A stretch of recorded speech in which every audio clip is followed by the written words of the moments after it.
দেখেন জুমার নামাজ আদায় করার জন্য মুসল্লি মসজিদ ভরপুর হয়ে গেছে, কিন্তু আফসোসের বিষয় ফজরের নামাজ পড়ার জন্য মুসল্লি খুঁজে পাওয়া যায় না। আফসোস, ফজরের নামাজ অনেক বরকতময় নামাজ, অনেক ফজিলতপূর্ণ নামাজ। যারা ফজরের নামাজ পড়তে পারে আল্লাহ সুবহানাহু ওয়া তাআলা তাদেরকে মহব্বত করে ভালোবাসে। আল্লাহ সুবহানাহু ওয়া তাআলা যাদেরকে মহব্বত করবে, যাদেরকে ভালোবাসবে, তারা একমাত্র ফজরের নামাজ আদায় করতে পারবে। আর যারা ফজরের নামাজ আদায় করবে, আল্লাহ সুবহানাহু ওয়া তাআলা তাদের জিম্মাদারি নিয়ে নেন। এটা আমার কথা না, আমার বানানো কথা না।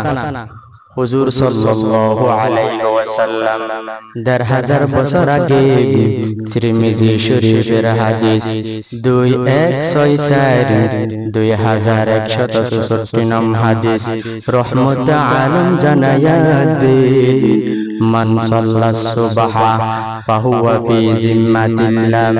যে ব্যক্তি ফজরের নামাজ আদায় করবে সে আল্লাহ সুবহানাহু ওয়া তাআলার জিম্মায় চলে যাবে।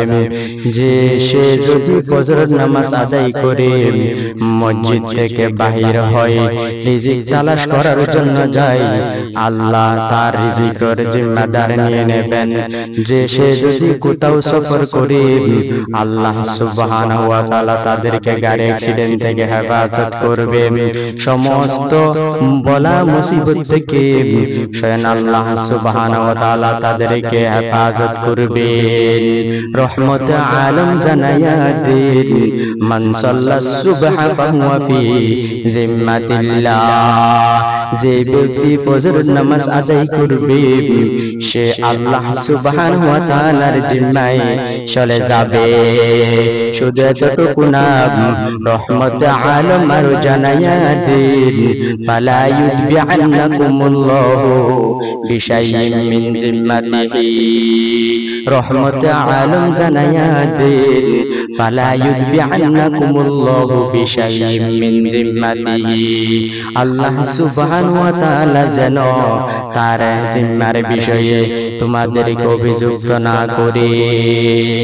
এটার অর্থ হলো কেউ যদি ফজরের নামাজ পড়নেওয়ালাকে, কেউ যদি ফজরের নামাজ আদায় করেছে এমন ব্যক্তিকে কেউ যদি গালিগালাজ করে, কেউ যদি বকা দেয়, স্বয়ং আল্লাহ সুবহানাহু ওয়া তাআলার কাছে কাল কিয়ামতের মাঠে তার জবাবদিহি করতে হবে। সুবহানাল্লাহ। আল্লাহ তখন বলবেন, তুমি আমার ফরজ নামাজ পড়নেওয়ালা, ফজরের নামাজ পড়নেওয়ালা বান্দাকে কেন তুমি গালমন্দ করেছো?